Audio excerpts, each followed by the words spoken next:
Alors, bien-aimés, nous allons poursuivre avec ce message que le Seigneur a placé sur mon cœur pour chacun d'entre vous, que j'ai intitulé « Les projets de Dieu pour toi ne sont pas confinés ».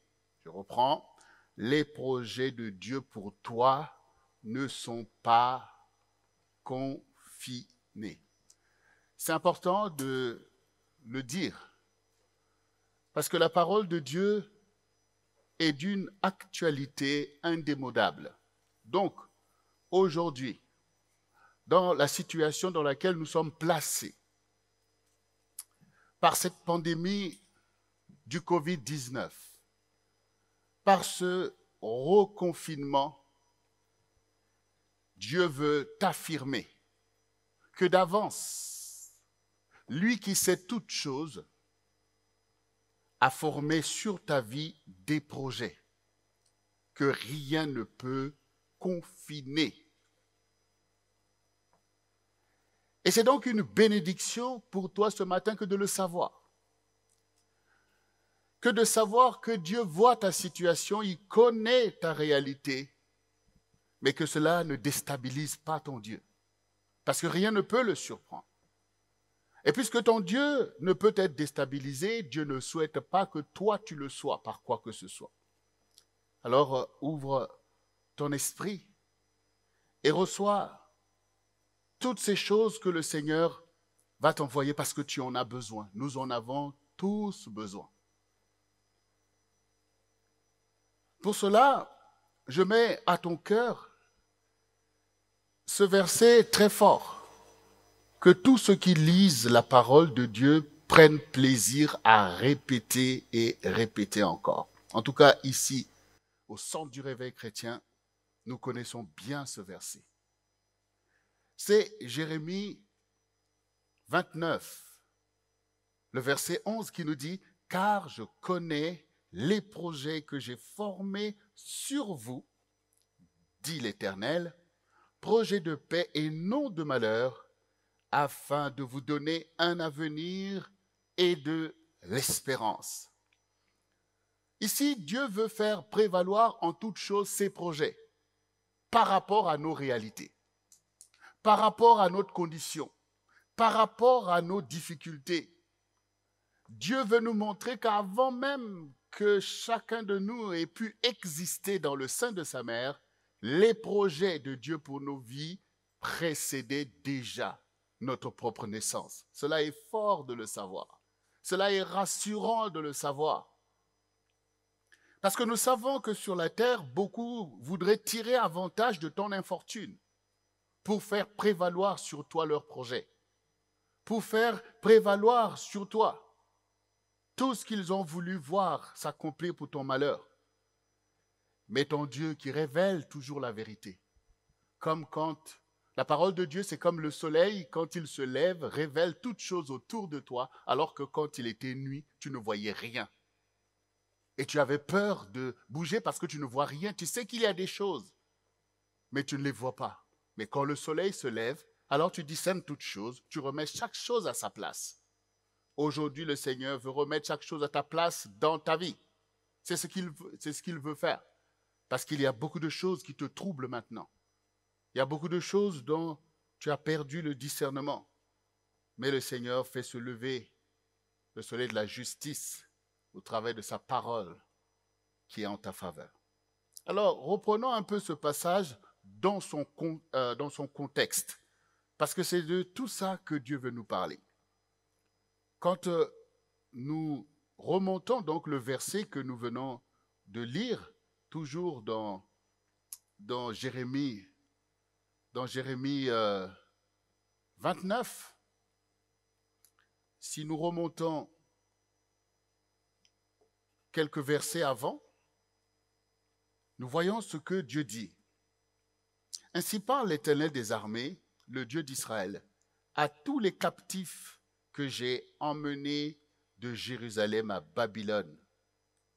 Bâtissez des maisons et habitez-les, plantez des jardins et mangez-en les fruits. Prenez des femmes et engendrez des fils et des filles. Prenez des femmes pour vos fils et donnez des maris à vos filles, afin qu'elles enfantent des fils et des filles. Multipliez là où vous êtes et ne diminuez pas. Recherchez le bien de la ville où je vous ai mené en captivité et priez l'Éternel en sa faveur, parce que votre bonheur dépend du sien. Car ainsi parle l'Éternel des armées, le Dieu d'Israël. Ne vous laissez pas tromper par vos prophètes qui sont au milieu de vous et par vos devins. N'écoutez pas vos songeurs dont vous provoquez les songes, car c'est le mensonge qu'ils vous prophétisent en mon nom. Je ne les ai point envoyés, dit l'Éternel. Donc voici les versets qui précèdent ce que nous venons d'entendre ici, nous rappellent la situation dans laquelle se sont retrouvés les enfants d'Israël, la captivité. C'est exactement comme ce que nous sommes en train de vivre, c'est-à-dire que tu es emmené dans un lieu où tu n'as pas voulu ou que tu n'as pas choisi d'être.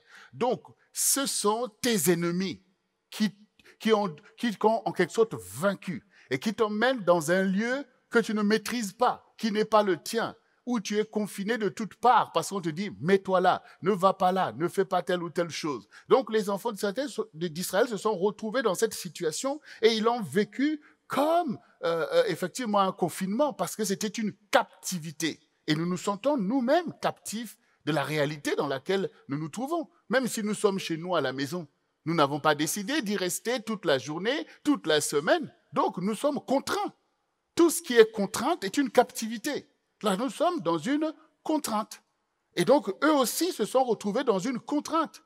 Ce n'était pas le lieu que Dieu avait choisi pour eux, ce n'était pas leur pays. Ils n'étaient pas partis à Babylone en touriste.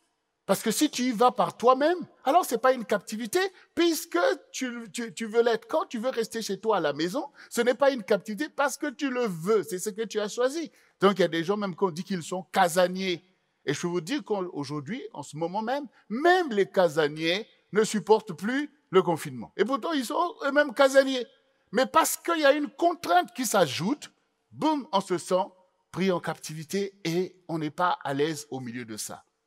Donc les enfants d'Israël aussi n'étaient pas à l'aise de se retrouver à Babylone sans avoir voulu y être, mais parce que quelqu'un les obligeait à être là.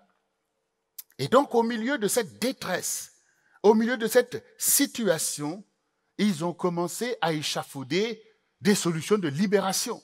Et pour eux, la libération, c'était tout simplement sortir de ce lieu et de repartir en Israël, de repartir à Jérusalem, la ville de notre Dieu, repartir vers le temple de Dieu pour le louer. Alors les prophètes se sont mis au travail. Et ont commencé à prophétiser que oui, c'était ça la solution, qu'il fallait sortir de ça, qu'il fallait se révolter et puis repartir à Jérusalem. Là-bas, nous serons libres, là-bas, nous pourrons vivre, là-bas, nous pourrons faire des grandes choses, là-bas, Dieu sera avec nous. Parce que ici, forcément, il n'est pas avec nous. On est au milieu des incirconcis, c'est pas là, Dieu, il est à Jérusalem. C'est là-bas qu'il nous avait donné ce lieu. Donc, c'est là-bas qu'il faut à tout prix partir. Donc, voilà, le peuple s'est retrouvé dans une agitation pas possible, à mettre des projets dans leur tête, des projets de se rebeller contre Nabuchodonosor, qui s'est rendu maître d'eux, qui les a vaincus dans le lieu que Dieu leur avait donné. Donc, ils ont commencé à manifester tous ces plans. Mais au milieu de ça, la Bible nous dit que du haut des cieux, Dieu regarde et il voit les fils des hommes. Donc Dieu, il nous voit, que ce soit son peuple ou même toute chair, même si ce n'est pas ses enfants, il les voit. Dieu voit sur toute la terre. Il voit. Pourquoi Dieu regarde? Parce qu'il est intéressé à voir s'accomplir ses projets. Il est le maître. C'est ça qui est la vérité. Et donc Dieu qui ne change pas ses projets au gré des circonstances, comme nous, comme l'homme, voit ses enfants. Et il voit que même ces prophètes se retrouvent à faire du suivisme, en fait. dans leur détresse, ils se retrouvent à prophétiser des choses que Dieu dément, comme nous le voyons ici. Mais Dieu a toujours quelqu'un pour nous révéler la vérité de sa pensée. Il a toujours des serviteurs qui se tiennent dans la vérité. Donc Dieu ne va jamais manquer d'instruments pour faire savoir à son peuple la voie à suivre. À ceux qui veulent la vérité, pas ceux qui veulent continuer à se séduire parce qu'ils pensent que Dieu est à leur service et que leurs pensées sont la pensée de Dieu. Non. Il va utiliser des serviteurs qui humblement cherchent la pensée de Dieu malgré les difficultés. Et donc, en ce temps, nous savons comment Dieu avait établi Jérémie pour être sa lampe au milieu des enfants d'Israël. Lui n'était pas déporté, mais au travers de lui, Dieu pouvait faire entendre un message à ce peuple qui était là-bas, en déportation, en confinement, en difficulté, là-bas à Babylone. Et il leur dit ce que nous venons d'entendre. Il dit, mariez-vous. D'abord, bâtissez des maisons. Selon l'espace qu'on vous donne, faites. Là où on t'a dit, mets-toi là, bâtis ta maison. Bâtis ta maison dans cette condition difficile, où tu n'as pas tout le terrain, mais bâtis ta maison. C'est ce qu'il faut faire. Parce que, oui, un homme, une famille, ça doit habiter dans une maison. Bâtis ta maison. Plante ton jardin. Il faut bien manger. Plante ton jardin. Et puis, mange le fruit de ton jardin.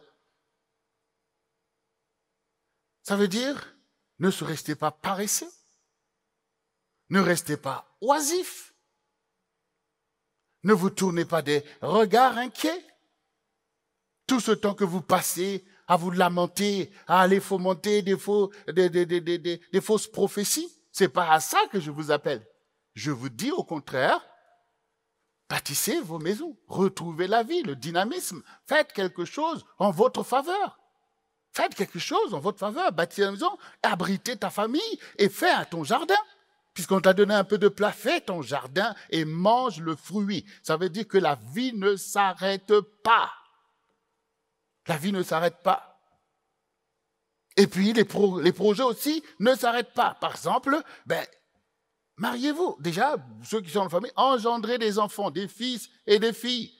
Prenez des femmes, que personne ne dise « Ah ouais, je suis confiné, ah vraiment, prends une femme. » C'est valable aujourd'hui aussi.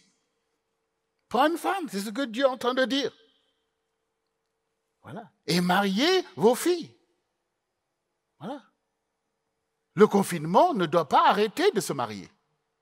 Heureusement. Et ici, même au CRC, nous bénissons le Seigneur, il y a des fiançailles, il y a des gens qui ont compris que les projets de Dieu ne sont pas confinés. Il faut continuer à vivre, il faut continuer à poursuivre les choses. Dieu est celui qui nous rend puissants dans tout ça. Il dit, ne diminuez pas.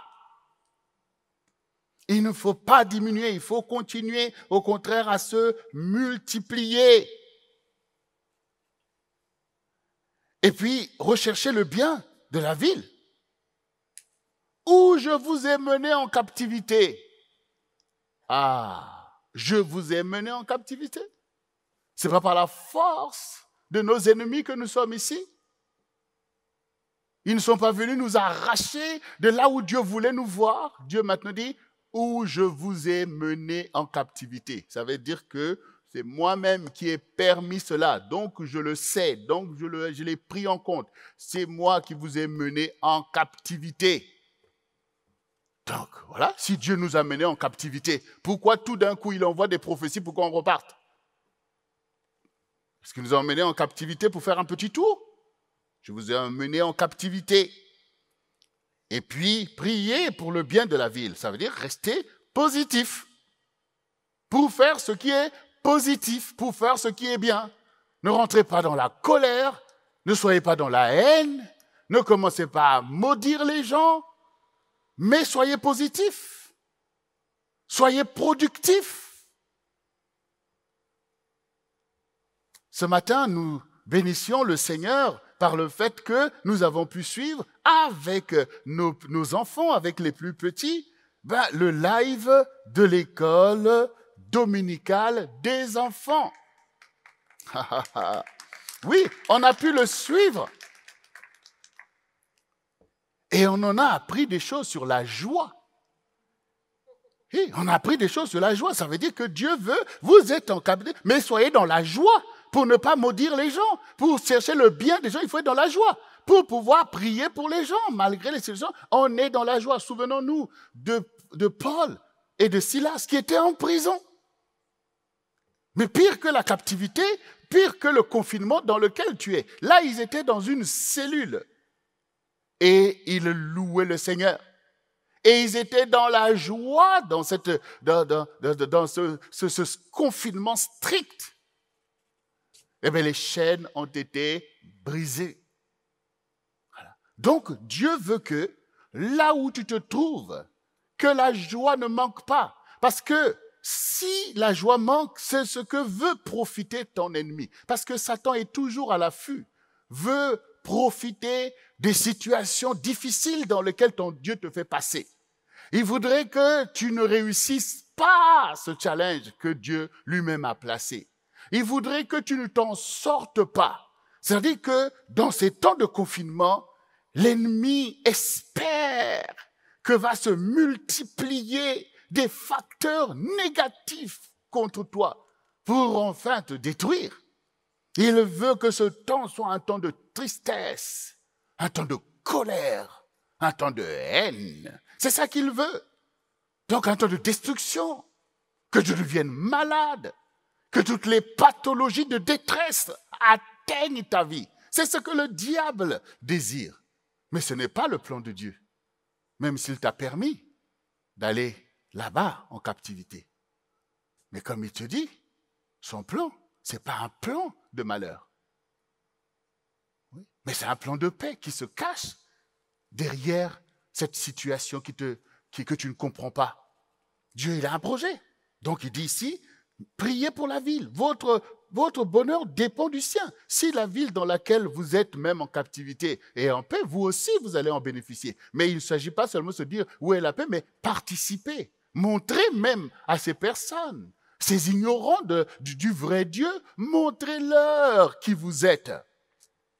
Faites briller votre lumière au milieu de tout ça pour qu'ils apprennent la connaissance de la vérité, qu'ils connaissent qu'il y a un vrai Dieu. Donc le Seigneur veut que nous gardions toujours cette capacité à donner la vie, à être positive, parce que la vie ne peut être confinée. Et la vie est beaucoup plus puissante que les choses qui semblent vouloir nous confiner. Donc ici, le Seigneur dit, ne vous livrez pas au mensonge, ne vous livrez pas à la séduction. Ça veut dire que si maintenant il y a des prophètes qui prophétisent du mensonge, les choses que Dieu n'a pas dit, alors que lui, il a son plan, et qui veulent forcer Dieu à penser comme eux, il dit, ne vous livrez pas à des choses fantaisistes. Ne vous livrez pas à des choses irréalistes. Si moi, je ne voulais pas qu'on vous emmène à Babylone, je ne l'aurais pas permis que vous sortiez de là-bas. Donc, il ne faut pas se livrer à des choses comme au quotidien, dans ta vie. Parfois, tu te livres à des pensées fantaisistes. Voilà. Il suffit d'être honnête et d'appliquer un peu d'intelligence pour voir que ce que tu penses là, ce n'est pas du tout ce qui peut venir de Dieu. Parce que dans des situations où nous nous retrouvons dans une condition difficile, la première chose que Dieu fait, c'est de nous fortifier. Ce n'est pas de nous dire, oui, vas-y à gauche, à droite, ou telle chose. C'est de te fortifier. C'est la première chose que Dieu fait. Parce que si Dieu veut maintenant te donner un projet de délivrance, forcément c'est un projet cohérent. Il va d'abord t'entraîner. Il va d'abord te révéler des choses que tu vas mettre en pratique avec succès. Voilà. Il ne va pas t'affoler davantage.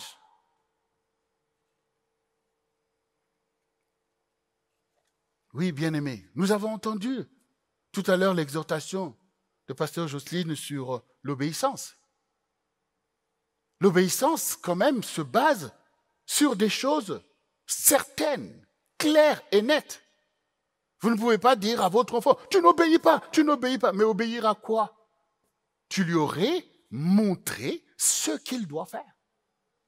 Et la façon dont il doit le faire avant de le reprendre qu'il n'obéit pas. Mais si tu ne parles pas, tu ne lui dis rien, il va obéir à quoi? À tes pensées.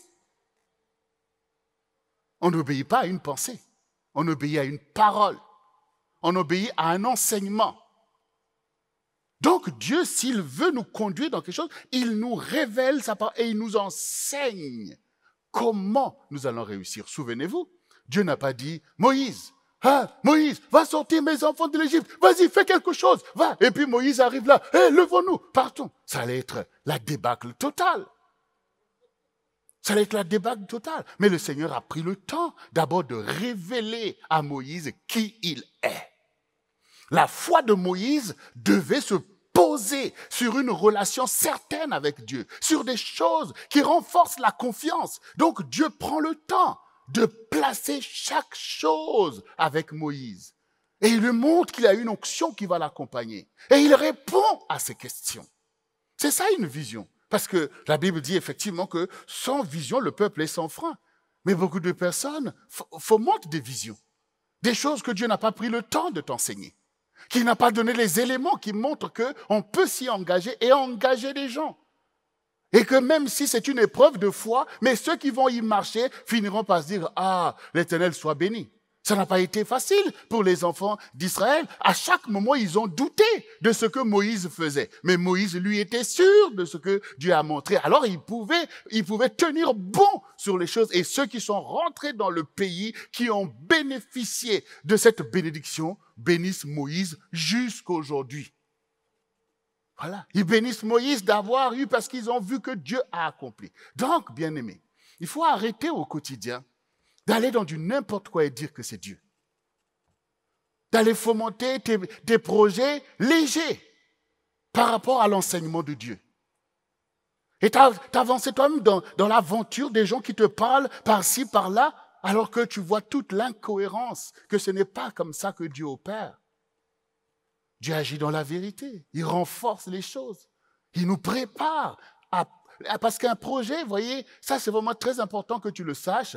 Il y a des gens qui prennent des idées pour un projet.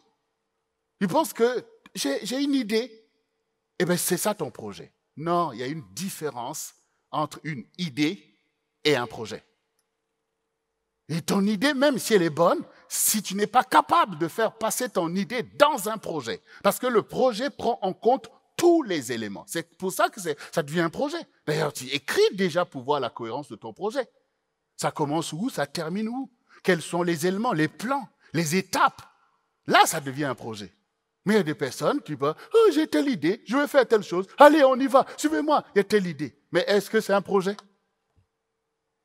Est-ce que tu as étudié la faisabilité? Le coût, pour voir si cette bonne idée vaut la peine qu'on mette tout ça pour y arriver. Quel est le bénéfice, les inconvénients, les dangers? Tout ça, il faut calculer pour que ça devienne un projet. Donc, on s'engage sur des projets. Donc, il ne faut pas aller dire aux gens, Dieu m'a dit ceci, ce n'est même pas des projets, et puis engager les gens dans la fausseté. Voilà. Et c'est ce que faisaient ces prophètes. Donc, toi aussi, fais attention. Fais attention aux gens qui te parlent. Dieu m'a dit, Dieu m'a dit, Dieu m'a dit. Dieu a créé l'univers. Il connaît les tenants et les aboutissants de chaque chose. Il y a des lois spirituelles. Il y a des lois naturelles. Quand Dieu fait son projet, il calcule toutes ces choses. Donc Dieu ne conduit pas dans la précipitation. Dieu ne conduit pas dans la panique. Parce que tu es en difficulté, alors tu penses que Dieu est paniqué. Mais je te rappelle, souviens-toi de Shadrach, Meshach, Abednego. Dieu ne s'est pas dit, on va attraper mes enfants, on va les jeter dans la fournaise, il faut trouver quelque chose. Les enfants fuyaient par-ci, fuyaient par-là. Il a dit, ah bon, ils vont vous les jeter, allez-y. Allez-y, ils vont passer par là. Parce que Dieu avait déjà prévu qu'ils devaient rester là à Babylone. Il devait même commander les villes de Babylone. Donc, vous voulez les faire passer par le feu? Oui, c'est un bon entraînement. Dieu n'est pas paniqué, hein? Le Seigneur dit, c'est dans le calme et la tranquillité que se trouve votre salut. La panique, c'est la stratégie du diable. La panique, c'est pour ceux qui ne connaissent pas comment Dieu opère. Et la panique détruit plein de vies. Satan veut que tu sois paniqué parce qu'il sait que tu vas aller te faire du mal toi-même. Voilà. Mais le Seigneur dit, je connais le projet que j'ai formé, calme-toi.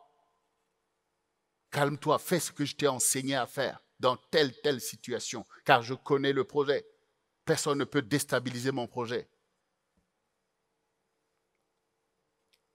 Donc, bien-aimés, dans le confinement que nous sommes en train de vivre, parce qu'il y a des personnes qui prennent des décisions au-dessus de nous, qui sont les gouvernants. De l'autre côté, il y a cette pandémie qui est là et qui cause préjudice, qui est venue comme ça tout d'un coup et dominer le monde entier. On ne sait pas d'où ça vient, toutes ces choses. On sait qu'il s'y passe des choses, mais ce n'est pas dans la panique que tu vas t'en sortir. Et quand maintenant, tu dois être confiné parce que Dieu ne veut pas que nous soyons dans la rébellion. Dieu ne veut pas que nous puissions maintenant ne pas respecter les directives des autorités qu'on a nous-mêmes mis en place. Mais au milieu de ça, tu te confies en qui et en quoi? Au milieu de ça, tu expérimentes quoi? Au milieu de ça, est-ce que tu te tiens sur l'esprit ou tu es tout simplement confiné dans la réalité physique naturelle et que ton esprit est en détresse au milieu de toi? C'est malheureusement le cas de beaucoup qui se retrouvent dans la négativité. On entend des choses qui se passent dans les foyers. Pas seulement dans les foyers de ceux qui ne connaissent pas Dieu, même dans les foyers des chrétiens. On entend la violence. On entend les bruits de séparation et de divorce. On entend même des choses mauvaises, main basse sur les enfants. Toutes sortes de mauvaises choses. C'est exactement ce que le diable veut en fait. Faire de ce temps de confinement un temps de destruction. C'est ça qu'il veut. Et puis pour certains, tu es confiné, tu commences à développer toutes les pathologies de cette situation, de cette détresse.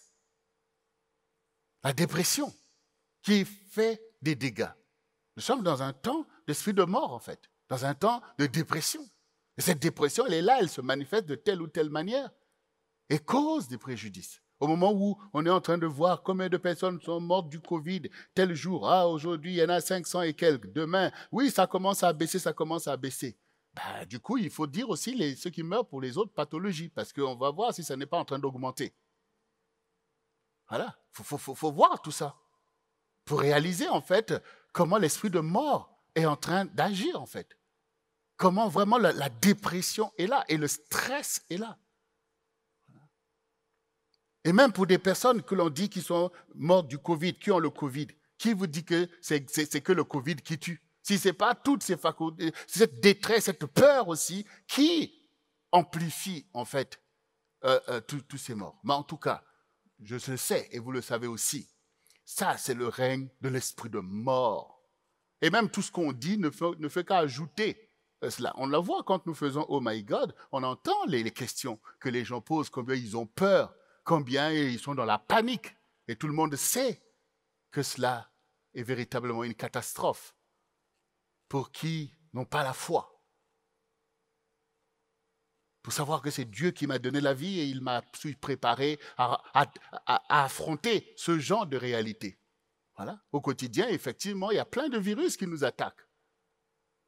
Mais Dieu aussi a mis en nous des mécanismes pour toujours rejeter ces choses. Bon, maintenant, avec ce virus-là, le Covid, donc tout le monde, et c'est comme quand on vient vous dire que oh, tel ennemi, c'est exactement comme les enfants d'Israël devant Goliath.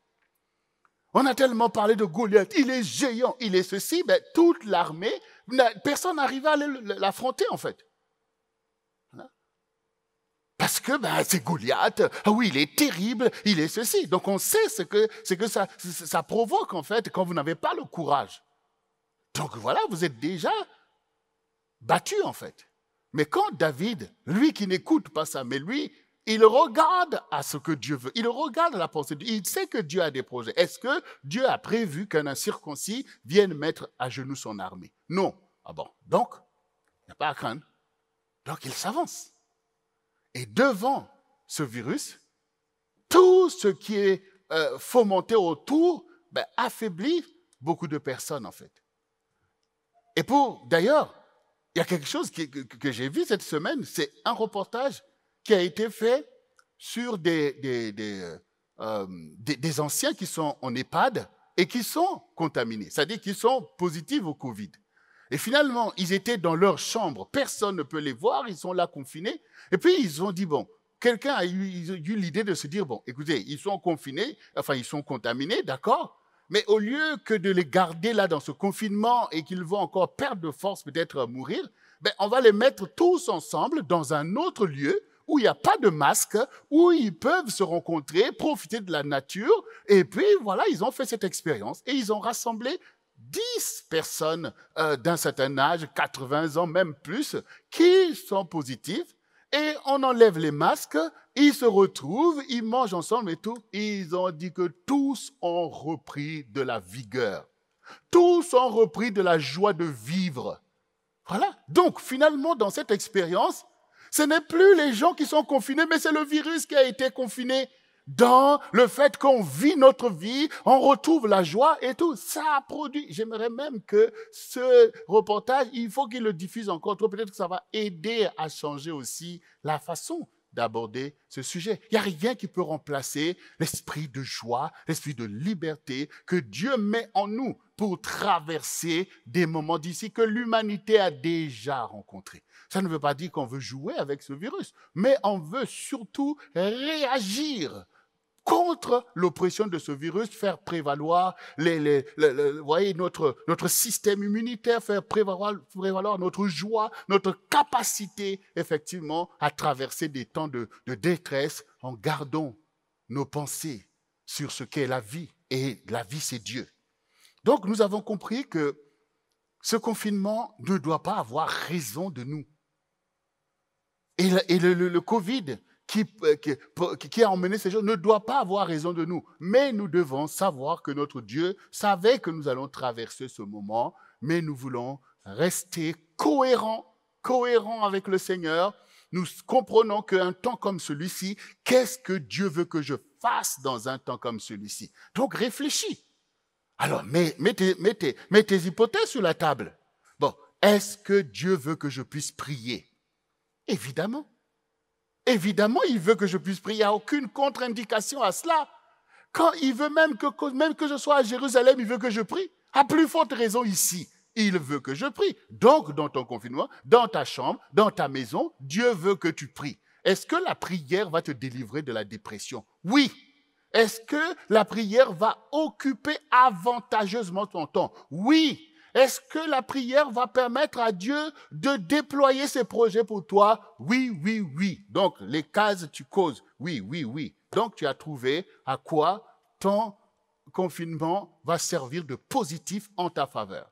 Est-ce que Dieu veut que je médite la parole de Dieu? Oui, oui, oui. Tu coches, tu commences à voir que tu as un calendrier. Tu ne seras pas dans l'oisiveté. En tout cas, le diable ne va pas t'abonner à du n'importe quoi.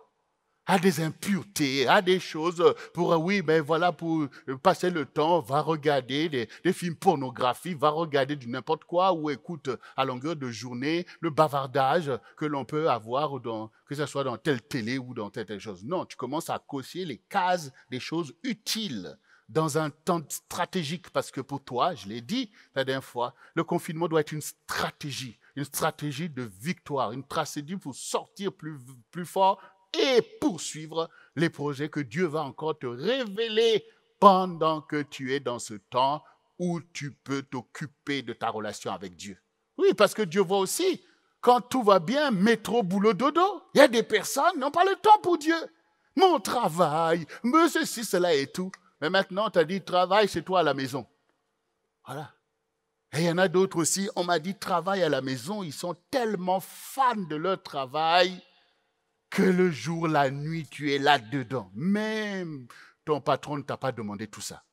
Parce que tu ne comprends toujours pas. que tu dois avoir du temps avec le Seigneur. Tu veux te tuer à la tâche. Tu as vu qu'en France, on se tue à la tâche? Il faut arrêter aussi. Voilà. Comprends. Il faut avoir l'intelligence du temps. Il y a des choses qui manquent à ta vie. Donc, bien-aimés, on ne se panique pas.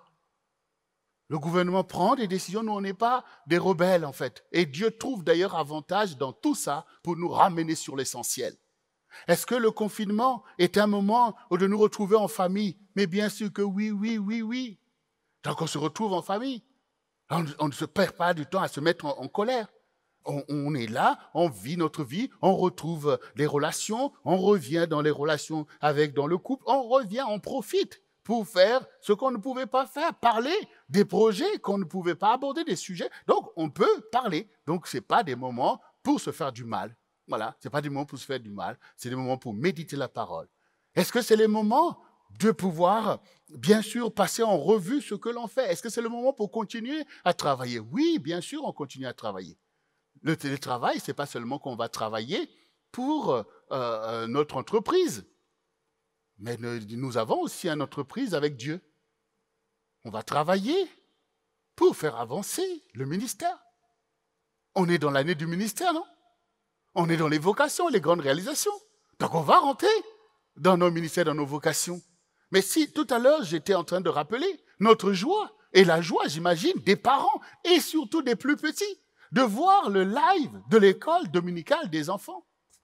Mais ça a été possible. Parce que nous avons des gens qui savent obéir à Dieu, des gens qui sont disponibles et des gens qui continuent à travailler pendant que certains sont là, ils pensent que on se coupe de tout, moi les choses. Mais heureusement qu'il y en a qui comprennent que non, le royaume ne peut pas être confiné, que le CRC ne peut pas être confiné, que c'est au contraire maintenant que les gens ont besoin du CRC, qu'ils ont besoin d'avoir non seulement leur culte, parce qu'on ne peut pas leur enlever ce culte, il n'y a aucune raison. Aucune raison. Personne ne peut dire non, plus de culte, même en direct. Si les télés sont là et c'est parti à longueur de journée, et là, oui, nous aussi, on fait notre programme, nos télés, autant que faire se peut, pour que le peuple de Dieu soit nourri, soit conduit dans ces temps, pour que les gens ne périssent pas dans la dépression, dans la confusion, que le diable ne ravage pas, pour qu'on se retrouve après, je ne sais pas combien de mois ou combien d'années, et où est passé un tel, qu'est-ce qui s'est passé avec? Non. Donc Dieu permet que l'on puisse échanger en utilisant aussi les moyens à notre disposition, que sont aujourd'hui Internet. Donc, des personnes sont là en train de travailler pendant que tu es chez toi, pendant que tu suis ton culte. Tu dois bénir le Seigneur pour ceux qui obéissent. Parce qu'avec tout ce que ça peut représenter aussi, comme d'aller visiter les malades, d'aller dans les hôpitaux, d'aller secourir et le risque de contamination, si tout le monde se croise les bras, si tout le monde met que son intérêt, sa peur et tout, tout ça, c'est beaucoup de préjudice. C'est beaucoup de préjudice. Le Seigneur dit les plus forts soutiennent les plus faibles. Mais surtout, ce sont des royaumes qui avancent. Vous pensez que Satan ne fait pas avancer son royaume dans un temps comme celui-ci? Mais bien sûr qu'il fait avancer son royaume. Et le royaume de Dieu doit trébucher, doit trembler. Non, non. Il y a toujours une possibilité que Dieu donne pour faire ce qui est bien. Comme là, il est en train de dire aux enfants d'Israël à Babylone, vous pouvez bâtir vos maisons, vous pouvez planter, vous pouvez faire, vous pouvez même bénir la ville, vous pouvez. Donc, il y a toujours moyen d'exprimer ce qui est bien. Ce qui est bien est bien. Donc le mal ne peut pas empêcher au bien de se manifester. Voilà. Comme la nuit ne peut pas empêcher au jour de se lever. Je sais dit, vous êtes la lumière du monde, le sel de la terre. Mais la lumière est utile. Éclaire ceux qui sont dans les ténèbres. Le sel, ça sale la vie des gens, ça les rend meilleurs. Et donc, du coup, nous bénissons le Seigneur pour le multimédia qu'il nous a donné, qui sont dans l'obéissance et qui travaillent et qui ajoutent maintenant à leur corde le live de l'école hebdomadaire des enfants pour ne pas que les enfants se disent que notre Dieu devient confiné, que notre Dieu nous a oubliés. Tout ça, Dieu l'a déjà préparé. Il suffit tout simplement qu'il y ait des gens qui obéissent, qui soient à leur place et qui fassent le nécessaire pour que les projets de Dieu puissent se manifester. Non, même quand tu es dans ta négativité, ce n'est pas qu'il n'y a pas de projet de bénédiction. Sauf que quand Dieu a fait le projet, il faut des ouvriers pour pouvoir le mettre en œuvre. C'est ce que le Seigneur Jésus disait. La moisson est mûre, mais il manque des ouvriers. Ça veut dire que les projets sont là, prêts à se manifester, mais il manque des ouvriers. Il manque des ouvriers. Mais réfléchissez à ce temps que nous sommes en train de passer. Pendant que beaucoup d'activités sont arrêtées. Pendant que toi, tu es là, tu avais commencé ton activité, tu es arrêté. Peut-être en train de déprimer dans ta maison. Mais les autres ne sont pas du tout arrêtés. Les autres travaillent. Il y a des entreprises qui bossent. Et je ne sais même pas comment le gouvernement, à un moment donné, va devoir expliquer au peuple français les marges extraordinaires que vont se faire des supermarchés, des grandes entreprises, des laboratoires qui profitent de cette situation pour faire leur business, pour avancer, faire des marges extraordinaires par rapport aux petits qui se retrouveront plus sans rien. Il va falloir aussi quand même, à un moment donné, expliquer quand même ça. Parce que quand même, il faut réaliser ce qui est en train de se passer. Il y a des gens pour qui ce confinement est une aubaine terrible. C'est une aubaine. Mais tout le monde, allez, il faut manger, parce que c'est ça qui est essentiel. Allez, donc du coup, oui, la distribution, c'est parti. Allez, nous fournissez. Et d'ailleurs, dans la dépression, on mange encore plus. On mange encore plus. Donc, du coup, ça y va. Allez, on fait écouler. Mais c'est des marges terribles. D'ailleurs, même les prix ont augmenté. Bon. Donc, vous imaginez. Et pendant ce temps, les autres, aux arrêts. On dit, ne bougez pas, ne faites pas ceci. Bon, un petit 1500 par-ci, par-là. Mais comment on va expliquer les écarts qui vont se creuser? Comment on va l'expliquer? C'est ça, justement. C'est ça, la réalité aussi. C'est la justice aussi. La démocratie, c'est tout ça. À un moment donné, il va falloir expliquer que, écoutez, cette situation, voilà, parce que derrière, les pots cassés sont là. Hein. Il faut quand même réaliser. Les gens se débrouillent pour vivre. Il y en a qui ne sont même pas dans le système économique. Ça veut dire que quand le gouvernement est là pour pouvoir aider les entreprises qui sont peut-être référencées par-ci, par-là, mais ce n'est pas le seul écosystème qui fait vivre le pays. Il y a plein de gens qui se débrouillent pour pouvoir nourrir leurs enfants et qui aujourd'hui, là, n'ont rien. Donc, il y a des réalités qui prennent aussi place. Voilà. Mais au milieu de ça, le Seigneur voit ce que tu risques. Mais le Seigneur a des plans. Il veut d'abord, parce que le Seigneur dit que les derniers seront les premiers. Donc, au milieu de cette situation, Dieu a le souci de toi. D'abord, Dieu te dit, prends l'avantage des choses. Étudier la parole de Dieu est toujours un avantage. Prier est toujours un avantage. Parce que Dieu, il y a un esprit au-dedans de toi qui doit transcender, qui doit résister. Si Shadrach, Meshach et Abednego, devant toute cette pression sur eux, jetés dans la fournaise, avaient perdu la foi et commençaient à déprimer, il est évident que Dieu n'allait pas pouvoir les sortir de là. Parce que quand tu manques de la foi, c'est le naufrage. C'est le naufrage. Si Daniel, qui s'est retrouvé dans cette fosse au lion, avait perdu la foi, il n'allait pas sortir de cette fosse. Mais le fait de savoir que Dieu sait toutes choses et que ma part, c'est de m'attacher à lui. Ma part, c'est de prier. Ma part, c'est de prendre le temps pour réfléchir à des choses parce que quand tu vas sortir, parce que bien sûr, Dieu va permettre que tu sortes, comme il a même permis qu'aux enfants d'Israël, qu'après 70 ans, allez, on retourne. Là où on retourne à Jérusalem, même avec des bénédictions, et même que Dieu est capable encore de convertir les rois pour les aider à y aller. Donc toi aussi, ce temps, il va passer. Mais quand tu vas sortir de ce temps, est-ce qu'on voit quelqu'un en lambeau qui ressort de sa caverne et puis qui essaye de voir, bon, c'est où, c'est par où, telle chose? Ou alors tu vas commencer à appliquer les projets dont tu as pris le temps de discerner? Est-ce qu'on va voir un conquérant qui sort de ça comme Shadrach, Meshach, Abednego, comme Daniel qui sort de la fosse au lion pour aller être gouverneur de Babylone? Pour aller être enfin dans les projets que Dieu t'a dit? Pendant que tu es là dans la maison, on a entendu, mariez-vous par exemple. Ah ouais, je suis dans le confinement. Tu avais même déjà commencé à parler avec soi-disant la femme de ta vie. Et le confinement t'empêche maintenant de parler avec la femme de ta vie? Tes textos sont envoyés où? Voilà. Poursuis ton projet, puisque Dieu te l'a dit. Poursuis. Échange. Voilà, échange. Et ce n'est pas échanger pour se défouler, hein, envoyer des textos à tout le monde. Non, je te dis que le projet de Dieu pour toi, d'ailleurs, c'est le moment. Alors, ma chérie, comment ça s'est passé aujourd'hui? Ah ben ouais, le confinement. Bon, écoute, confinement, parlons un peu de nos affaires là, et on a besoin de... Voyez, donc on continue parce que, continue, même fixe déjà même tes dates en fait. Voilà. Est-ce que vous savez que là même les mariages sont autorisés là? Les gens peuvent se marier. Même s'il n'y a pas la fête, mais tu peux te marier. Hein. Voilà. Les gens se marient, il faut réaliser, il faut avancer. Parce que le Seigneur dit, car je connais les projets que j'ai formés sur vous, projets de paix et non de malheur, pour vous donner un avenir de l'espérance. Qu'est-ce qu'il dit? Invoquez-moi et vous partirez. Donc tu invoques le Seigneur. Priez, je vous exaucerai. C'est le moment de prier. Bon, Seigneur, là, à Babylone où tu m'as envoyé, là, je veux faire telle chose. Seigneur, tu m'avais dit telle chose, tu m'avais dit, vas-y, ils en ont besoin à Babylone. Allez, vas-y. Ils en ont besoin.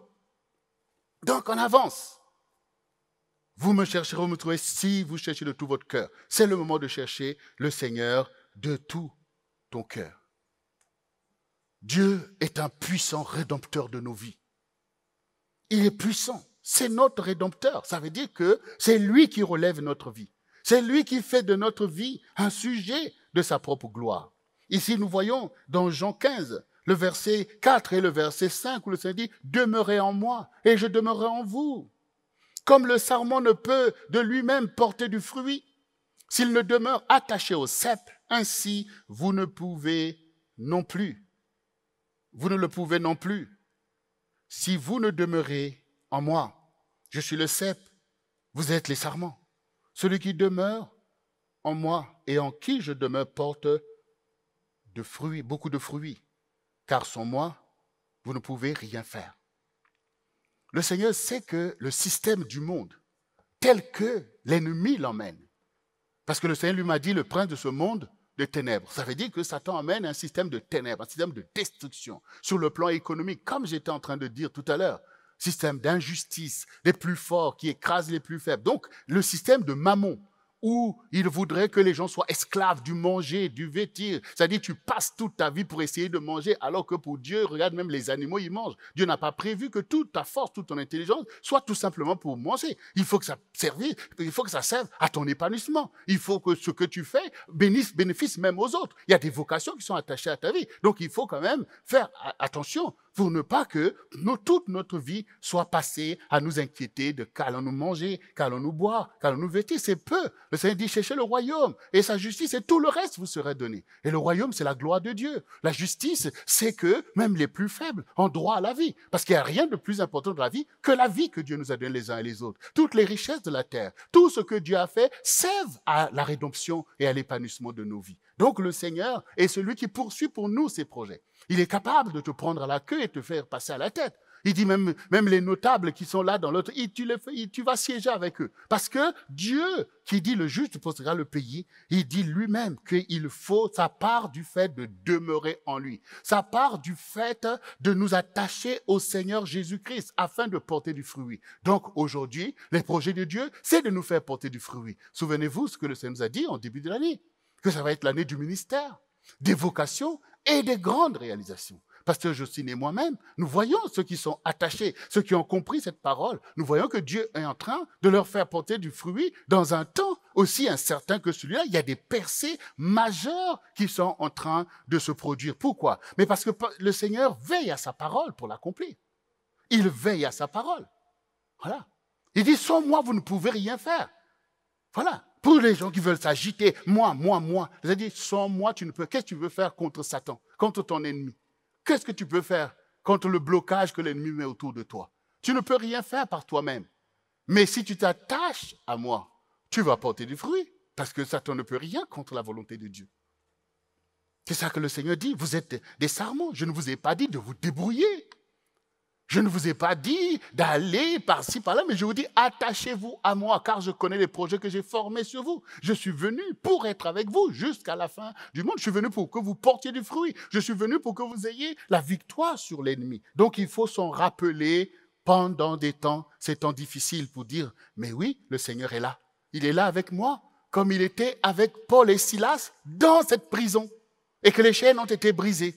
Donc maintenant, le Seigneur est avec moi là où je suis confiné dans ma maison, il est avec moi et il va briser les chaînes de ma vie. Il va briser les chaînes de ma famille. Il va briser toutes ces choses qui bloquent, qui nous empêchent d'avancer. Il va les briser. Il va briser. Là où nous sommes dans nos maisons, nous allons invoquer le Seigneur pour le ministère. Nous allons invoquer le Seigneur pour nos vocations. Nous allons invoquer le Seigneur pour les grandes réalisations qui sont nécessaires à la gloire de Dieu, à notre bonheur.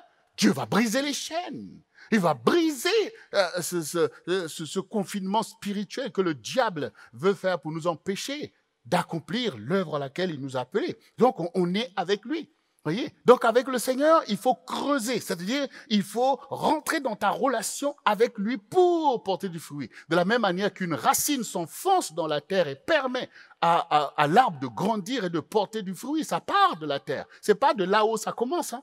C'est pas, comme vous voyez un arbre, les choses ne commencent pas en haut, mais ça commence là, sous la terre. Ça veut dire que ta vie commence dans ta relation avec Jésus. Ça commence dans l'intimité, là où les gens ne voient pas. C'est là que les choses commencent. C'est parce que les gens voient, regardez, moi ceci, moi cela. Non, c'est Seigneur, me voici. C'est là que ça commence. C'est là que ça monte, c'est là que ça prend la force, c'est là que ça prend la sève. Et ça permet maintenant de porter le fruit que tout le monde va voir et que tout le monde, surtout, va en bénéficier.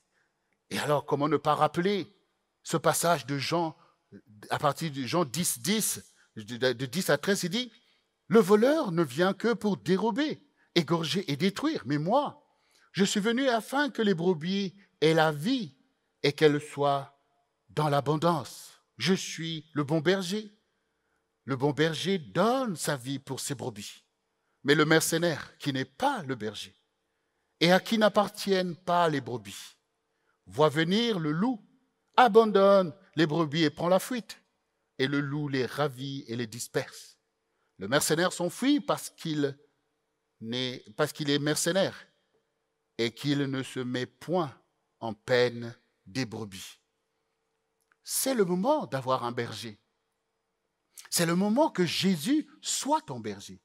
On sait que le diable profite pour ravager, comme je l'ai déjà dit ici dans ce message, qu'il y a des choses qui se passent. On entend nous-mêmes toutes ces personnes qui meurent. Et nous savons que les gens se retrouvent malheureusement en danger dans le système hospitalier avec des réanimations, des comas et tout ça. Et beaucoup trépassent au milieu de ça. Et l'ennemi s'en réjouit et voudrait encore causer des préjudices au travers même de cette pandémie, sans oublier tous les autres moyens qu'il utilise, la dépression, les suicides, et tout, sans oublier la guerre qui continue aussi, malgré qu'il y a la pandémie partout, mais il y en a qui sont en guerre, on le voit, sans compter le terrorisme.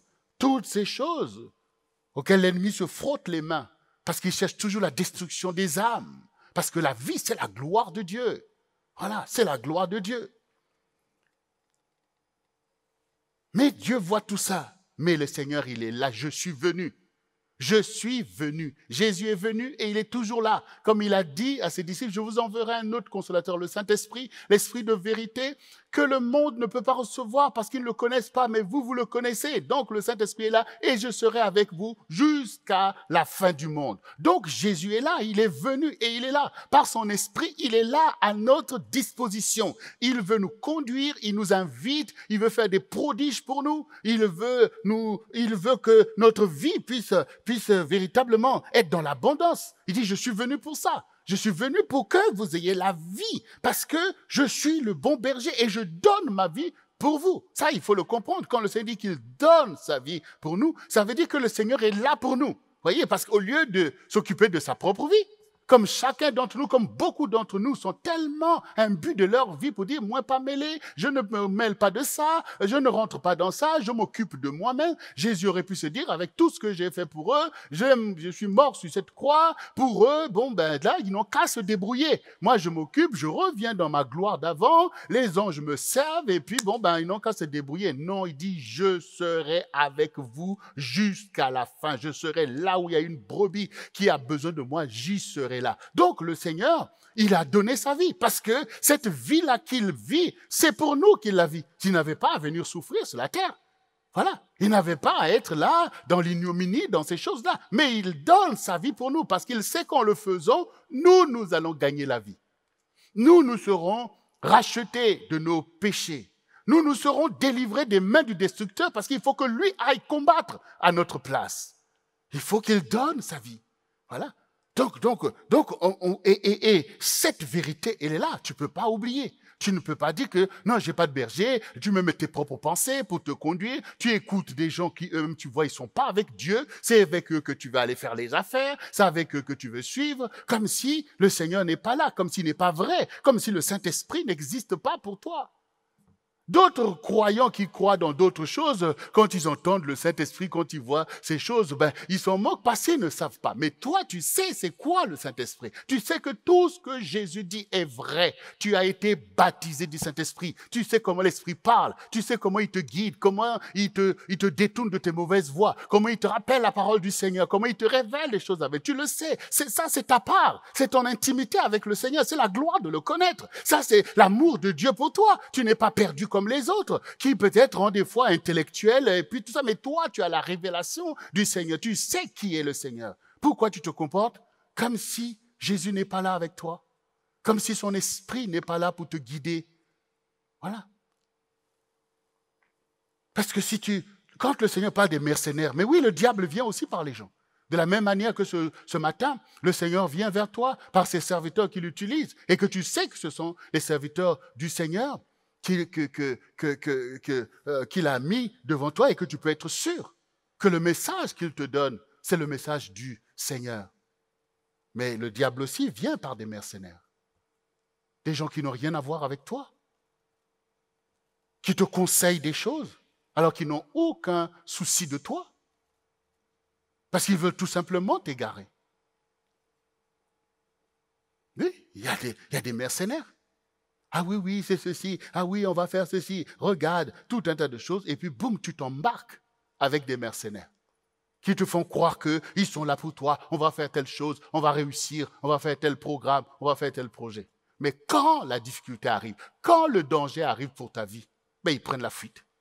Ils prennent la fuite, en fait. Comme si de rien n'était. Comme si on ne t'a pas dit quitte là pour venir ici.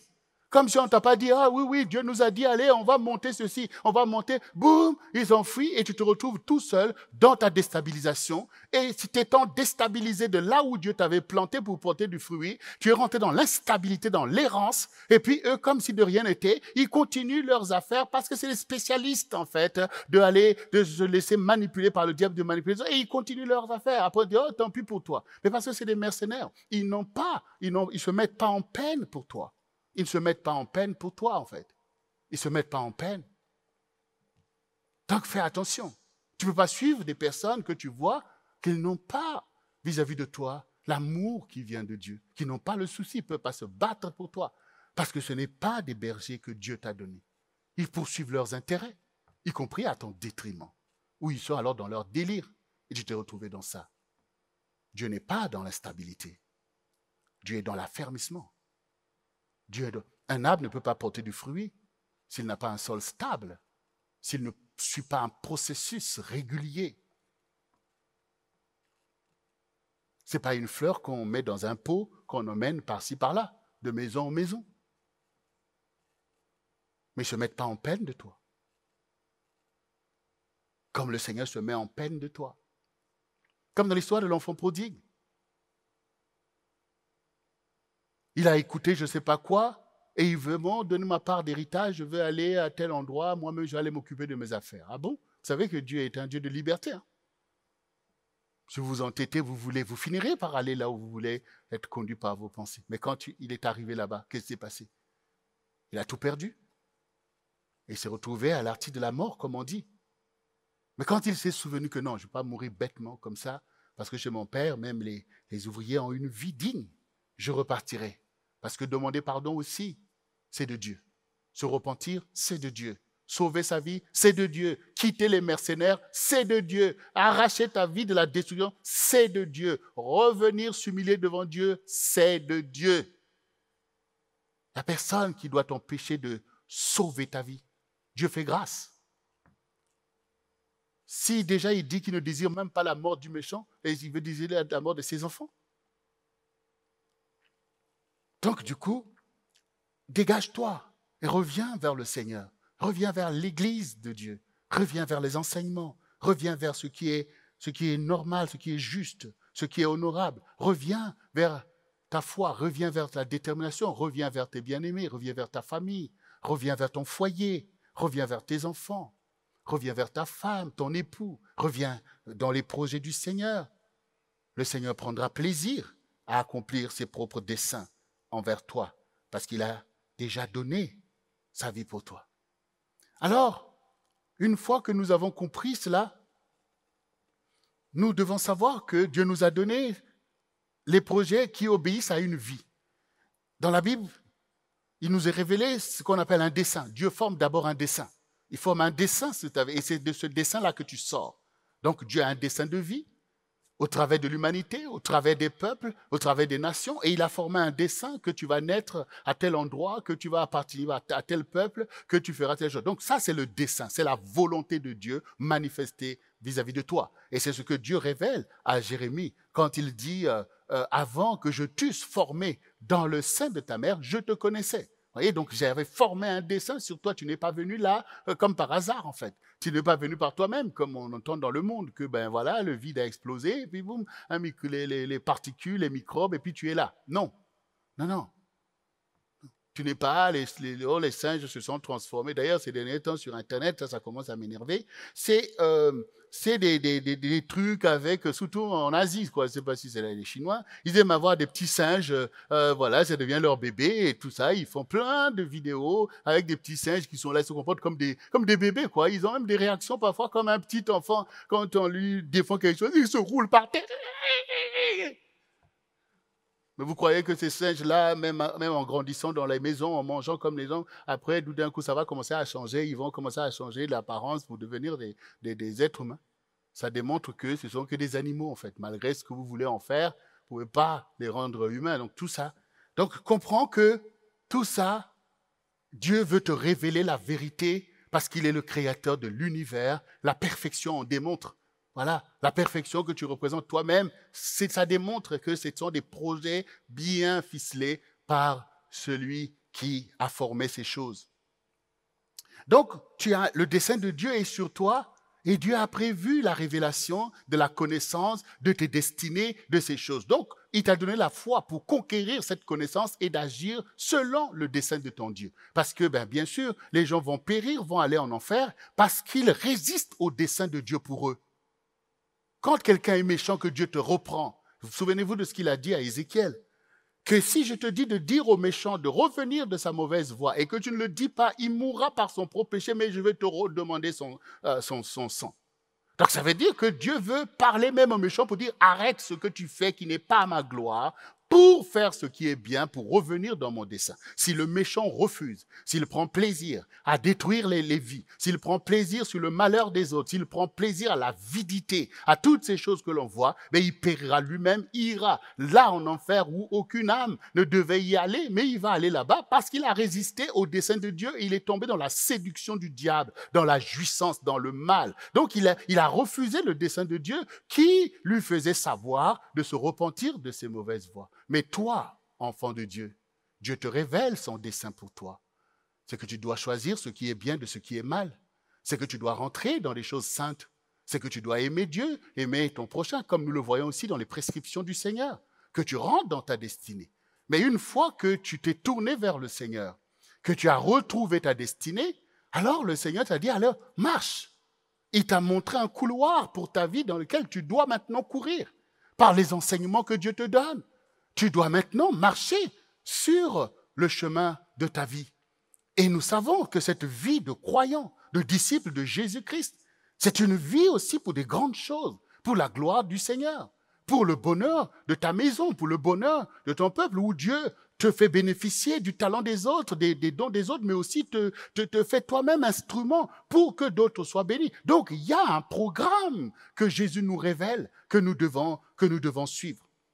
Et là, dans Galates 5, du verset 5 au verset 10, voici ce qui est écrit pour nous. C'est de la foi que nous attendons par l'Esprit l'espérance de la justice. Car en Jésus-Christ, ni les circoncis ni les incirconcis n'a de la valeur, mais la foi qui est agissante par la charité. Vous couriez bien, Qui vous a arrêté pour vous empêcher d'obéir à la vérité? Cette influence ne vient pas de celui qui vous appelle. Un peu de levain fait lever toute la pâte. J'ai cette confiance en vous dans le Seigneur que vous ne penseriez pas autrement. Mais celui qui vous trouble, quel qu'il soit, emportera la peine. Donc, nous voyons ici véritablement le rôle de la foi dans le dessein de Dieu, puisque c'est le dessein de Dieu qu'il a formé pour nous. Tu es plus confortable dans ton propre projet. Je vais faire ceci, je vais faire, donc tu es confortable. Mais le projet que Dieu a formé sur toi, qui est un projet grand, qui est un projet de vertu, où ta vie devient utile pour les autres, où toi tu donnes ta vie, ben, tu es inconfortable.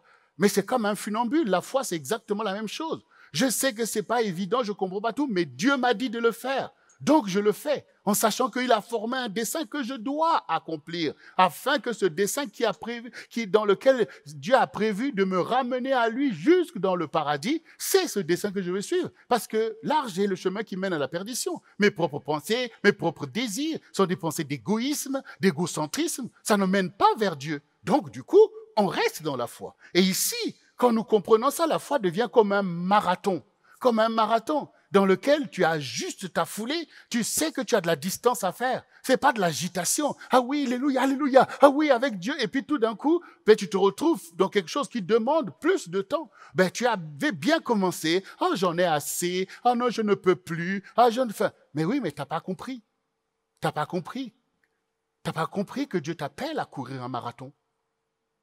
T'as pas compris que tu dois avancer foulée après foulée. Tu dois garder la foi, l'assurance.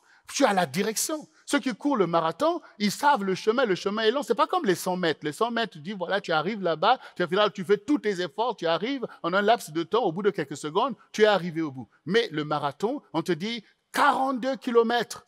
Donc, on te dit, le chemin, il est là, tracé, tu suis, tu vois pas le bout, mais tu es positionné pour être un bon marathonien. Donc, tu sais comment je démarre. Le Seigneur dit, alors, voilà, il faut prier. Je commence à prier. Ah, il faut aimer les autres. Ah, c'est pas évident, mais il faut faire l'effort. Bon, voilà, je commence maintenant à dire bonjour à un tel. Ah oui, bon, maintenant, je commence à reparler à mes parents. Je commence à faire telle chose. Bon, voilà, maintenant, on m'avait appris à haïr telle race, à haïr tel ennemi. Ben voilà, maintenant, je commence à réfléchir comme Dieu dit. Ben oui, c'est des êtres humains comme moi. Enfin, donc, tu es en train d'avancer dans les choses. Il faut aimer le Seigneur. Ah bon, mais comment je veux faire Dieu, il est comment? Ben oui, pour l'aimer, il faut le connaître. Ben, comment je veux le connaître? Ben, lis la Bible. Ah d'accord, il faut lire pour ça. Ben oui, il faut lire parce que sinon, comment tu sauras tout ce que Dieu dit de lui-même? Donc, il faut que tu commences à lire un verset, tu commences à... Ben, tu te réveilles, tu continues, je lis encore, je m'efforce comme les enfants, ils vont à l'école, ils commencent à apprendre des mathématiques, au début ils peuvent rebuter, mais quand les parents les encouragent, et puis ils commencent à comprendre, ah d'accord, et ils commencent à résoudre les équations, ils commencent à prendre plaisir, et beaucoup deviendront même des professeurs de mathématiques, mais parce que on est positionné pour un marathon dans les choses de Dieu. Tu es venu, alléluia, alléluia, et puis après, oh, j'en ai assez. Mais non, bien-aimé, mais non, non. C'est ta vie qui est sur ce marathon. Et ici, l'apôtre dit, mais vous couriez bien. Vous avez bien commencé. Qui vous a arrêté? Qui vous a détourné de la parole de Dieu? Qui vous a détourné de la vérité? Qui vous a détourné de la vertu? Qui vous a détourné de la patience? Qui vous a détourné de l'honneur? Qui vous a arrêté pour revenir vainement vers les choses du diable? Non, cette influence ne vient pas de Dieu. Là, il parle des gens qui allaient là-bas chez les gens de Galate pour leur enseigner des choses fantaisistes, en fait, pour les sortir de l'enseignement que Paul leur avait donné. Voyez, vous êtes ici au CRC, vous avez un enseignement qui vous montre comment vous devez marcher dans tous les domaines de votre vie. Dans votre maison, dans votre mariage, allez même au travail, on vous donne des enseignements qui vous permettent, dans votre lieu de travail, de passer même à la tête. On a des témoignages très très forts. Et vous savez la valeur de l'enseignement que vous recevez. Mais Satan peut vous sortir de cet enseignement et vous emmener dans des fausses doctrines au sujet de Dieu. Tout simplement vous arrêtez. Satan ne dit jamais que oui, suivez-moi, je suis Satan. Non, il va toujours se déguiser, se camoufler en ange de lumière pour te dire, voici ce que Dieu dit. Et tu vois toi-même que ce que soi-disant Dieu te dit, te sort de la vérité, te sort de la logique de ce qui est vertueux, te sort de la cohérence de ce que Dieu a commencé avec toi. Eh bien, c'est ce qui est arrivé aux Galaties. Donc, du coup, ils se retrouvent maintenant à faire le contraire de ce que Paul leur avait enseigné. Et Paul est désolé, il dit, mais qui vous a arrêté? Toi aussi, je te le dis, qui t'a arrêté? Réalise que tu as été arrêté. Parce que le Seigneur, Paul ici, il dit, un peu de levain, ça fait monter la pâte. On vient te dire, oui, fais ceci, tu vas gagner ceci. Tout ça, c'est des mensonges pour faire monter la pâte, te faire croire que tu vas aller faire des grandes choses, alors que tout ça, c'est que du levain. Il n'y a rien de vrai dans ça. Tu es parti dans ces ambiances-là, et puis boum, tu te retrouves finalement dans le néant. L'enseignement de la vérité, c'est la vérité. La voix de Dieu demande une consécration. Quand tu envoies tes enfants à l'école, tu ne les encourages pas à la facilité. Comment Dieu va t'encourager à la facilité? Ah non, non, voilà, tu fais ça, tu pries et puis tu vas gagner ceci. Ah non, non, là, tu n'avances pas. Ah, ça prend trop du temps. Qui va dire à son enfant, écoute, mon enfant, tu vas commencer la maternelle, après tu passes au CP et puis tu as tous les diplômes, hein, et puis tu vas t'arrêter là. Comment Dieu maintenant, qui a prévu que tu le glorifies pendant toute ta vie, va venir t'enseigner des choses fantaisistes dans lesquelles l'ennemi veut t'embarquer à croire que les choses de Dieu, c'est de la magie, quoi. Non, au contraire, il va t'apprendre à persévérer, à aller en profondeur, à être rempli de sagesse et à réussir les vrais projets du Seigneur. Donc, bien-aimé, réalise que tu as été arrêté dans ta course. Et souvenons-nous ce que le Seigneur dit souvent, parler du premier amour. Il voit que l'amour que tu avais pour le Seigneur a été détourné. Maintenant, tu es là dans certaines considérations. Il dit le premier amour. Il faut revenir au premier amour, c'est-à-dire revenir à la foi qu'il t'a donnée. Quand tu as cru, quand tu as fait cette percée de sortie de ces réalités pour dire qu'il y a Dieu et que tu lui as donné sa vie. Ça, c'est ce qui est fort. Il faut pouvoir le garder. Et si tu l'as perdu, reviens. Parce que la foi est un enthousiasme aussi de l'amour. Il faut aimer. C'est un esprit où on est prêt à affronter, comme dans un vrai mariage, en fait. Dans un vrai mariage, quand un homme a rencontré la femme de sa vie, rien ne peut l'arrêter, en fait. Et quand tous les deux, ils ont décidé de rentrer dans leur projet, voilà, rien ne peut les arrêter. Ils sont forts pour affronter des vents, des tempêtes, pour rentrer dans cela. Avec Dieu, la foi, c'est la même chose. On sait en qui on a cru. Les réalités du monde ne peuvent pas nous arrêter. Satan ne peut pas nous détourner.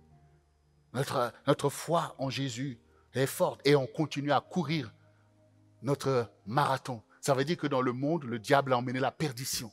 Les gens se fourvoient dans des meurtres, dans des choses terribles. Les gens se fourvoient à aller même tuer les gens. Et tout ça, c'est de la religiosité. Les gens font toutes ces choses. Ils sont là, pris dans le piège de l'impudicité, dans la destruction. Ils ne construisent rien. Ils sont là, comme dénonçait Pasteur Jocelyne, y compris même des enfants de Dieu, qui, leur temps, c'est de détruire ce que Dieu a commencé par construire, y compris dans le ministère. Tu as commencé à faire des choses. Tu sais que c'est les choses de Dieu. Après, tu as donné même des responsabilités de les faire. Tu te lèves, tu détruis tout ça. Oh, Dieu m'a dit de rentrer dans mon truc. Mais oui, mais n'oublie pas que tu as détruit l'œuvre de Dieu. Et Dieu l'a vu.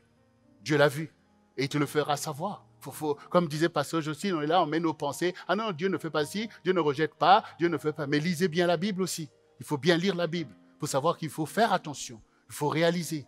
Quand tu es là, par exemple, quand tu es dans ta maison avec tes parents, Dieu ne te dit pas que, bon, voilà, tu as grandi maintenant, allez, laisse tomber tes parents, allez, pars, parce que je suis avec toi. Non, il va dire, honore ton père et ta mère. Honore, c'est-à-dire faisons bien les choses de Dieu dans une bonne continuité. Ce que Dieu ne peut pas nier, ce qu'il a commencé pour dire, non, Dieu est cohérent, donc il faut que toi-même, que tu réalises que ma course doit être bonne. Voyez, ceux qui réussissent le marathon, c'est ceux qui savent courir. Il y a des personnes qui ne savent même pas courir. Il faut savoir comment tu places tes pieds. Comment tu mets ta foulée, comment tu augmentes le rythme au fur et à mesure, comment tu gères quand tu commences à être essoufflé. Donc tout ça, ça s'étudie en fait, pour ne pas tomber en route, parce que tu n'as pas...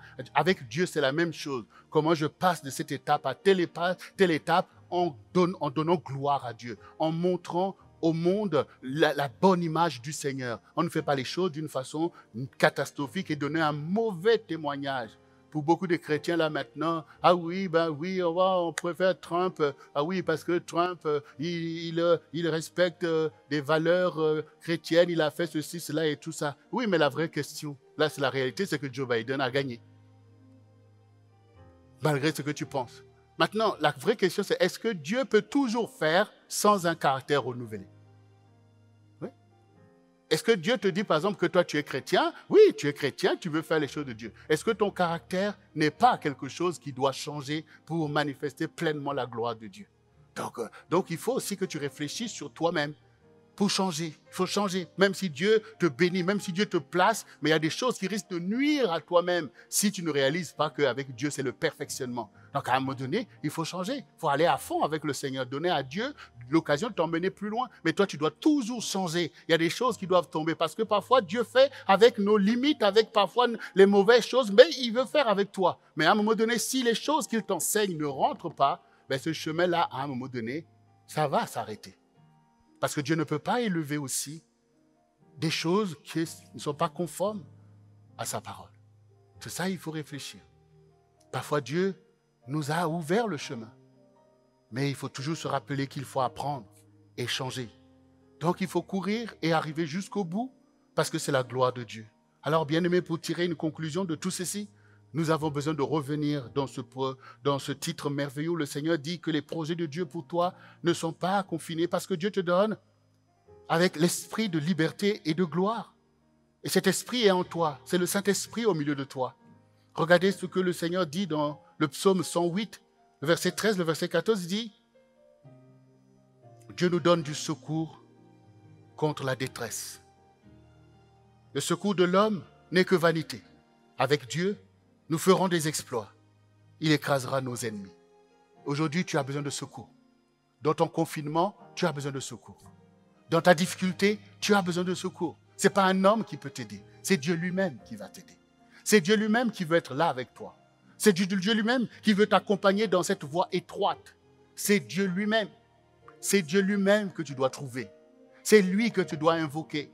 Tu dois régler tes problèmes avec Dieu. Tu dois renoncer à tout ce qui gêne Dieu dans ta vie. Tu dois bannir tout ce par quoi Satan est assis là pour vouloir te détruire. Tu dois laisser place à Jésus en revenant dans sa parole et en inclinant ton cœur vers l'obéissance véritable comme tu as entendu là aujourd'hui. Et cette semaine de prière sur l'obéissance doit être pour toi une balle de match pour enfin obéir au Seigneur sur tous les domaines de ta vie, tous les domaines de l'enseignement. C'est que les bons élèves qui dans quand on est à l'école, c'est que les bons élèves qui font tableau d'honneur. Et là, toi aussi, entre. Il n'y a pas à te limiter. Avec Dieu, manifeste en zèle. Parce que le Seigneur dit que celui qui veut se glorifier, puisse se glorifier de me connaître. Alors, prends gloire dans ta relation avec Dieu. Pour avoir cette faim, ce zèle, pour dire, Seigneur, parle, ton serviteur écoute, je vais obéir. Parle, ta servante écoute, je vais obéir. Je vais y prendre plaisir. Souvenez-vous, quand la parole dit, apprends-nous à compter nos jours, afin que nous puissions incliner nos cœurs à l'obéissance, à la sagesse. Ça veut dire que tu vois que les jours passent, les années passent. Il est temps que tu deviennes sage. Parce qu'au terme, il y a le chemin soit de Dieu ou la mort. Il est temps que Dieu t'a laissé aussi, tu en as fait des bêtises. Dieu ne t'a pas rejeté malgré tout. Mais la grâce, il ne faut pas fouler la grâce. Si tu ne saisis pas la grâce, tu vas périr. Comme ceux qui ne connaissent pas Dieu. Or toi, tu n'es pas destiné à mourir. Donc, reviens. Même si ça avait mal commencé, mais la fin d'une chose vaut mieux que son début. Et donc, du coup, bien-aimé, réalise que rien ne peut te confiner toi aussi parce que les projets de Dieu pour toi font prévaloir ta vie.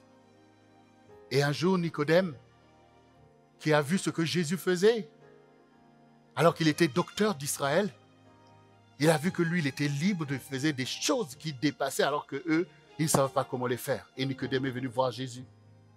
Et Nicodème lui dit, comment un homme peut-il naître quand il est vieux? Peut-il entrer dans le sein de sa mère et naître? Jésus répondit, en vérité, je te le dis, si un homme ne naît d'eau et d'esprit, il ne peut entrer dans le royaume de Dieu. Ce qui est né de la chair est chair, et ce qui est né d'esprit est esprit. Ne t'étonne pas que je t'ai dit, il faut que vous naissiez de nouveau. Le vent souffle où il veut, et tu en entends le bruit. Mais tu ne sais d'où il vient, ni où il va. Il en est ainsi de tout homme qui est né de l'Esprit. Toi qui entends ce message, où tu es un enfant de Dieu qui a besoin de se réformer pour suivre ta voie et accomplir les projets de Dieu pour toi. Et ce sont des projets de gloire. Ce sont des projets qui vont étonner ta génération. Où tu ne connais pas le Seigneur et que tu réalises que toi aussi, tu dois te tourner vers Jésus afin de connaître une nouvelle naissance. C'est-à-dire naître à l'esprit. Parce que ce qui est chair, la chair est bloquée. Quand on te dit reste chez toi, les policiers sont là pour te... Donc tu es bloqué. Et ton esprit est bloqué parce que ton esprit n'est pas libéré. Parce que ton esprit n'est pas connecté avec le Saint-Esprit. Mais quand maintenant, toi aussi tu vas te tourner vers Jésus pour recevoir l'héritage de la vie. Pour être en paix avec Dieu, en invoquant le sacrifice de Jésus pour tes péchés. Et en étant lavé par le sang de Jésus, eh bien le Saint-Esprit aussi va t'investir et faire de toi un vent. Personne ne peut confiner le vent. Personne ne peut arrêter le vent. C'est ce que le Seigneur vient de dire. C'est-à-dire que vous ne pouvez pas arrêter l'homme qui est rempli de l'Esprit de Dieu. Ça a été le cas pour Shadrach, Meshach, Abednego. Ça a été le cas pour Daniel, qui a été dans la fosse aux lions. Mais ça a été le cas aussi pour Joseph, qui a été emmené captif en Égypte. Tout ce qu'il touchait devenait de l'or. C'est lui qui faisait bouger les choses jusqu'à bouger Pharaon. Vous voyez qu'on ne peut pas arrêter quelqu'un qui est rempli de l'Esprit de Dieu. On ne peut pas le confiner. Eh bien, c'est ce que Dieu a prévu pour toi aussi. Reviens dans la puissance de Dieu. Reviens dans ce qui te garde pendant des temps difficiles. Vous voyez, Dieu te garde pendant les temps difficiles. Mais Satan veut te détruire, mais Dieu te garde. Souvenez-vous, le psaume 91. Celui qui demeure sous l'abri du Très-Haut repose à l'ombre du Tout-Puissant. Il n'y a aucun confinement qui va t'avoir parce que tu es sous les plumes de Jésus. Shadrach, Meshach, dans la fournaise, c'est devenu un lieu de rendez-vous avec Jésus. Ils ne sont pas en train de déprimer, ils ne sont pas dans l'oisiveté. Leur vie est occupée à des grandes choses avec Dieu. Et quand ils sortent de là, boum, c'est eux qui dirigent. Alors, bien-aimé, tu as bien compris. Si les projets de Dieu pour toi ne sont pas confinés, donc toi aussi tu n'es pas confiné. Tu es dans un déconfinement spirituel. Même si tu es là, mais les projets avancent. Mais la vision avance. L'intelligence avance. Et si on t'a donné un moyen, même au travers d'Internet, tu fais avancer les choses. Parce que tu n'es pas confiné. C'est ce qu'il faut dans ce temps. On ne sait pas comment les choses vont tourner dans les jours qui viennent. Là, on entend qu'il y a des vaccins et tout un tas de choses. Mais si vous avez des vaccins, il faut arrêter d'aller pourrir les vacances des gens.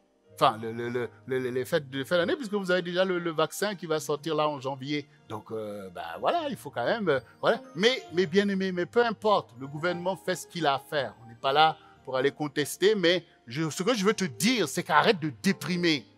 Ah, ils ont dit, ah, il n'y aura pas Noël, ah, il n'y aura pas ceci, ah, il n'y aura pas... C'est pas... Cherche le Seigneur. Cherche ton Dieu qui a des projets. Il y a des choses fondamentales que Dieu veut changer au milieu de toi. D'ailleurs, le vrai projet que tu dois réussir, c'est le changement de ta vie. C'est la qualité de ta vie. C'est la sanctification de ta vie. Ça va bénir ta famille. Ça va permettre enfin à l'arbre de porter du fruit. Ça va permettre à tes vocations. C'est l'année du ministère. C'est ça. C'est que le ministère, pendant qu'il y en a qui avancent, béni soit le Seigneur. Dans le CRC, il y a des gens qui avancent dans leur ministère. Il y a des vocations qui avancent. Béni soit le Seigneur. C'est la vérité. Nous sommes dans la joie de voir ce que Dieu est capable de faire. Et on voit des gens qui ont compris ça, qui prennent avantage de chaque rendez-vous, de chaque programme, parce qu'ils sont attentifs à l'Esprit de Dieu qui nous conduit. Et je bénis le Seigneur, la moisson sera grande et belle de ce que nous sommes, Dieu en train de faire dans le secret avec ses fidèles. Je dis bien, avec ses fidèles. Je te conseille d'être fidèle. Si Dieu t'a emmené dans ce ministère, sois fidèle. Dieu va faire de grandes choses. Sois fidèle. Il n'est jamais trop tard. Dieu n'est pas pour rejeter. Dieu n'est pas pour bloquer. Dieu parle. Il dit, si tu entends ma voix, n'endurcis pas ton cœur. Mais réponds à l'appel de Dieu. Et nous-mêmes, nous sommes des serviteurs de Dieu. On n'est pas là pour juger. On n'est pas là pour faire quoi que ce soit qui soit en dehors de la volonté de Dieu, de bénir son peuple, de relever son peuple, d'attirer son peuple à lui et de faire avancer notre génération.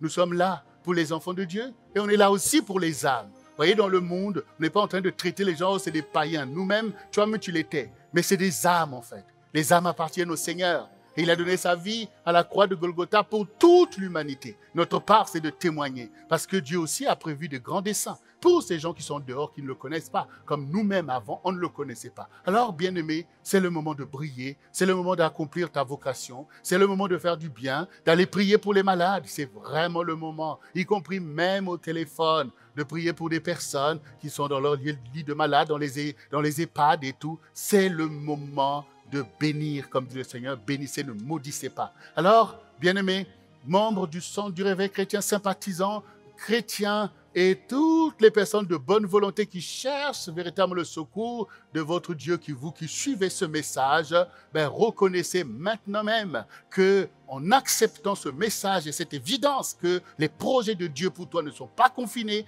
que Dieu qui est le maître des temps et des circonstances connaissait ce temps et qu'il veut te démontrer qu'il est capable de te conduire, te faire passer de la queue à la tête, alors que ta foi puisse maintenant être libérée et que tu comprennes, que tu pries que Seigneur, j'accepte les projets que tu as prévus dans ce temps qui seront ta gloire révélée au milieu de ma génération. J'accepte d'aller de l'avant, j'accepte de faire des percées au milieu de la détresse, j'accepte ta puissance, j'accepte de te connaître, de laisser les brides de ma vie pour que tu fasses de ma vie un sujet de gloire pour toi et je me libère, je retrouve la joie du Seigneur qui est ma force, comme on a entendu avec les enfants, et tu verras toi-même que ce message, c'est exactement le médicament que tu as besoin, c'est exactement la vaccination qu'il te faut là, maintenant même, pour pouvoir écraser toutes les manigances du diable, tous les plans de destruction du diable et rentrer pleinement dans la bénédiction de ton Dieu. Oui, c'est ce que toi tu as besoin et il faut le vouloir pour les autres. C'est ce qu'il faut libérer. Notre Dieu est bon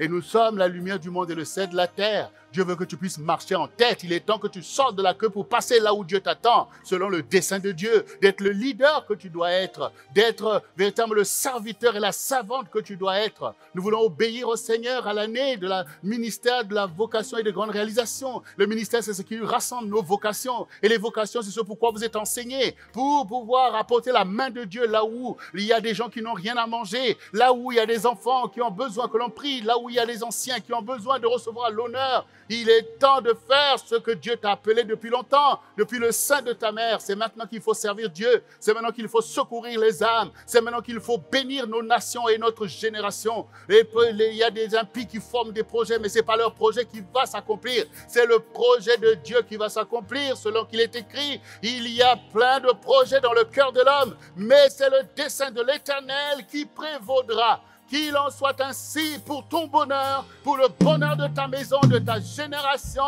que le sang du réveil chrétien aille de l'avant pour éclairer cette génération, que le peuple de Dieu soit vainqueur, que la justice de Dieu s'accomplisse au nom de Jésus-Christ.